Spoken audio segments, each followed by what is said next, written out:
முழு மகாபாரதம் தமிழில். இதனை மொழிபெயர்ப்பவர் அருள் செல்வ பேரரசன். தொடர்வது உத்யோக பருவம் பகுதி 65. தலைப்பு பாண்டவர்களை அரவணை. Cherish the Pandavas. Udyoga Parva section 65. Mahabharata in Tamil. இது சனத் சுஜாத பருவ தொடர்ச்சி 25, யானசந்தி பருவம் 19. இந்த பதிவின் சுருக்கம்: திருதராஷ்டிரன் பாண்டவர்களின் சக்தியையும் பீமன், அர்ஜுனன், திருஷ்டத்யும்னன், சாத்யகி, கிருஷ்ணன் ஆகியோரின் பலனங்களையும் எடுத்துரைப்பது.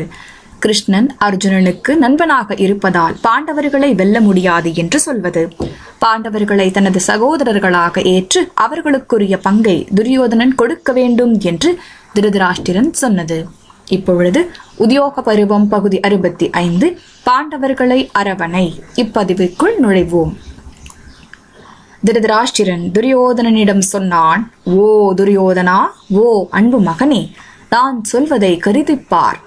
அசைவன அசையாதன ஆகிய அனைத்தும் அடங்கிய அண்டத்தை நுட்பமான உருவில் தாங்கும் ஐம்பூதங்களைப் போலவே இருக்கும் பாண்டுவின் மகன்கள் 5 சக்தியை நீ திருட விரும்புவதால் அறியாமையில் இருக்கும் ஒரு பயணியைப் போலவே தவறான பாதையை சரியென நீ நினைக்கிறாய்.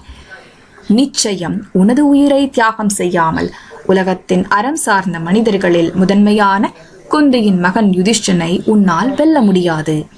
ஐயோ, பெரும் புயலை மீறி நிற்கும் ஒரு மரத்தை போல போர்க்களத்தில் யமனுக்கு நிகரானவனும் மனிதர்களுக்கு மத்தியில் வல்லமையில் தனக்கு நிகரில்லாதவனுமான பீமசேனனை நீ உரசுகிறாயே. மலைகளில் மேருவை போன்றவனும் ஆயுதம் தாங்குபவர்களில் முதன்மையானவனும் காண்டீவத்தை தாங்குபவனுமான ஒருவனிடம், அந்த அர்ஜுனனிடம் புத்தியுள்ள எவன் போர்க்களத்தில் மோதுவான்? வஜ்ரத்தை வீசும் தேவர்கள் தலைவனை, அந்த இந்திரனைப் போல எதிரிகளுக்கு மத்தியில் தனது கணைகளை அடிக்கும் பாஞ்சால இளவரசன் திருஷ்டத்யும்னனால் வீழ்த்த முடியாத எந்த மனிதன் இருக்கிறான்? அந்தகர்கள் மற்றும் விஷ்ணிகளுக்கு மத்தியில் மதிக்கப்படும் வீரனும் பாண்டவர்களின் நன்மையில் எப்போதும் ஈடுபடுபவனுமான தடுக்கப்பட முடியாத சாத்யகியும் உனது கூட்டத்தை, உனது படையை படுகொலை செய்வான். உலகங்களையும் விஞ்சும் சக்தியும் பலமும் கொண்ட தாமரை கண் கிருஷ்ணனுடன் புத்தியுள்ள எந்த மனிதன் மோதுவான்? கிருஷ்ணனை பொறுத்தவரை அவனது, அந்த கிருஷ்ணனது மனைவியர், சம்பந்திகள், உறவினர்கள், தன் ஆன்மா, இந்த முழு உலகம் ஆகியவற்றை ஒரு தட்டில் வைத்தால் அதற்கு மறுதட்டில் உள்ள தனஞ்சயனின், அந்த அர்ஜுனனின் எடைக்கு அவை அனைத்தும் சமமாக இருக்கும். அர்ஜுனனால் நம்பப்படும் அந்த வாசுதேவன், அந்த கிருஷ்ணன் தடுக்கப்பட முடியாதவனாவான். அந்த கேசவன், அந்த கிருஷ்ணன் இருக்கும் படையும் எங்கும் தடுக்கப்பட முடியாததாகவே இருக்கும். எனவே ஓ குழந்தாய் துரியோதனா, உனது நன்மைக்கான வார்த்தைகளையே எப்போதும் பேசும் உனது நலன் விரும்பிகளின் ஆலோசனைகளுக்கு செவி கொடு.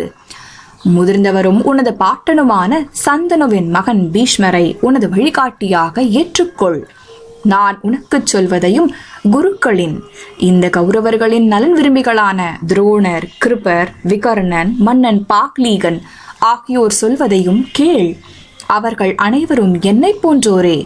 ஓ பாரதா, துரியோதனா, நான் உன்னிடம் பாசம் கொண்டிருப்பதைப் போலவே அறநெறி அறிந்த இவர்கள் அனைவரும் உன்னிடம் பாசம் கொண்டிருக்கிறார்கள் என்பதால் நீ என்னை எப்படி மதிக்கிறாயோ அப்படியே அவர்களையும் மதிக்க வேண்டும். விராட நகரத்தில் உன் கண்ணெதிரிலேயே உன் தம்பிகளுடன் கூடிய உனது துருப்புகள் பீதியும் படுதோல்வியும் அடைந்தன என்பதும், அதுவும் மன்னன் சரணடைந்த பின்னர் இது நடந்தது என்பதும் உண்மையில் அந்நகரத்தில் தனி ஒருவனுக்கும் பலருக்கும் இடையில் நடந்த மோதல் குறித்து கேள்விப்படும் அந்த அற்புத கதையுமே போதுமான சாட்சிகளாகும். நான் சொல்வது அறிவுபூர்வமானது என்பதற்கு அது சாட்சியாகும். இவை அனைத்தையும் அர்ஜுனனால் தனியாகவே சாதிக்க முடியும் என்றால் ஒன்று சேர்ந்து ஒற்றுமையாக வரும் பாண்டவர்களால் அடைய முடியாததுதான் என்ன? அவர்களை உனது சகோதரர்களாக ஏற்று அவர்களது கரங்களை பற்றுவாயாக. இந்த பேரரசின் ஒரு பங்கை கொடுத்து அவர்களை அரவணைப்பாயாக என்றான் திருதராஷ்டிரன். இத்துடன் உத்யோக பருவம் பகுதி 65, பாண்டவர்களை அரவணை இப்பதிவு நிறைவுற்றது.